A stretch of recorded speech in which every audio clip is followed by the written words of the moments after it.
मित्रों नमस्कार। स्वागत है आपका YouTube channel doctor Pawan Jaiswal में।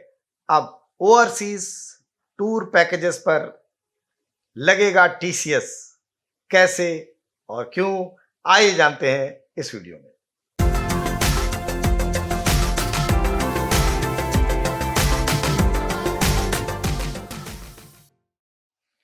मित्रों, विदेश यात्रा के संबंध में यदि अब आप ओवरसीज टूर ऑपरेटर को कोई पेमेंट कर रहे हैं तो वो अब आपसे आपका पैन नंबर या आधार नंबर मांगने के साथ साथ आपसे 5% उस टूर के खर्चों का अतिरिक्त अमाउंट कलेक्ट करेगा टीसीएस के रूप में।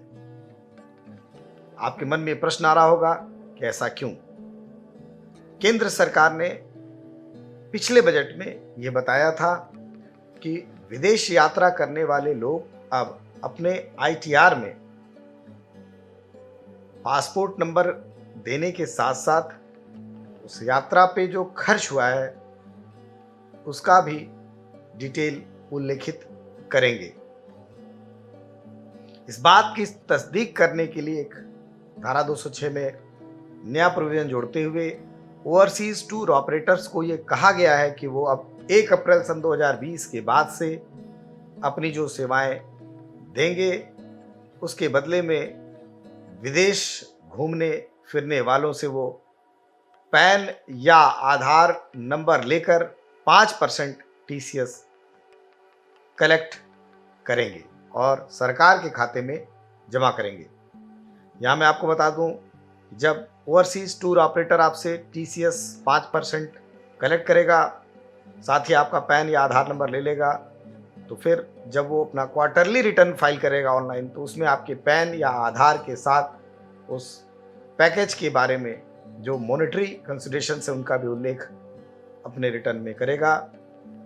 ऑनलाइन इसकी सूचना आपको फॉर्म 26 AFS के माध्यम से भी मिल जाएगी।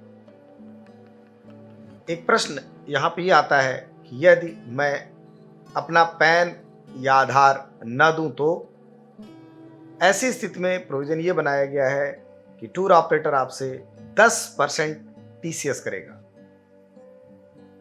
एक प्रश्न ये आता है कि क्या ये प्रोविजन सेंटर और स्टेट गवर्नमेंट से संबंधित टूर्स पर भी लागू होता है? तो यहाँ मैं बता दूं कि सेंटर और स्टेट गवर्नमेंट से संबंधित किसी भी प्रकार के टूर में ये प्रोविज़न लागू नहीं होगा। साथ ही मैं यह भी बता दूं कि यदि वो ओवरसीज टूर ऑपरेटर आयकर अधिनियम के टीडीएस चैप्टर में किसी अन्य प्रावधानों के तहत इस प्रकार प्राप्त भुगतान पर किसी अन्य धारा में यदि टीडीएस कर रहा है तो ऐसे में वह आपसे इस टूर के संबंध में कोई टीसीएस 5% का कलेक्ट नहीं करेगा। ध्यान रखिए, यदि ओवरसीज टूर ऑपरेटर और आपके बीच में पैकेज को लेते समय कोई टीडीएस से संबंधित कोई आदान प्रदान नहीं हुआ है या कोई टीडीएस नहीं किया जा रहा है तो टीसीएस 5% कलेक्ट होगा। यदि आप पैन और आधार कार्ड नहीं देते हैं तो 10% टीसीएस कलेक्ट करेगा। केंद्र और राज्य सरकार और उसी प्रकार के उपक्रमों के संबंध में इस नियम या ये प्रावधान टीसीएस के लागू नहीं होंगे। तो ध्यान रखिए, आपकी जो विदेश यात्रा है इसकी सूचना ओवरसीज टूर ऑपरेटर के माध्यम से भी आयकर विभाग को प्राप्त हो जाएगी। बेहतर ये होगा कि आप 1 अप्रैल सन 2020 के बाद से यदि पासपोर्ट होल्डर हैं तो अपना पासपोर्ट नंबर डालकर जो भी आपने विदेश यात्राएं की थी या कराई थी उसकी समस्त डिटेल, मॉनेटरी डिटेल अपने रिटर्न में अवश्य शो करें। मूलभूत रूप से इस प्रोविज़न का, टीसीएस प्रोविज़न का आने का उद्देश्य ये है कि यह पता किया जाए कि भारत के बाहर जो लोग छुट्टियां मनाने या घूमने फिरने टूर ऑपरेटर्स के थ्रू जाते हैं, कहीं वो ऐसा तो नहीं है कि वो टैक्स के एम्बिट के बाहर जाकर ऐसा कर रहे हैं। ध्यान रखिए, जब भी आप फॉरेन टूर करिए, इसकी सूचना आयकर विवरणी में अवश्य दीजिए। आज के लिए इस वीडियो में इतना ही। धन्यवाद। नमस्कार।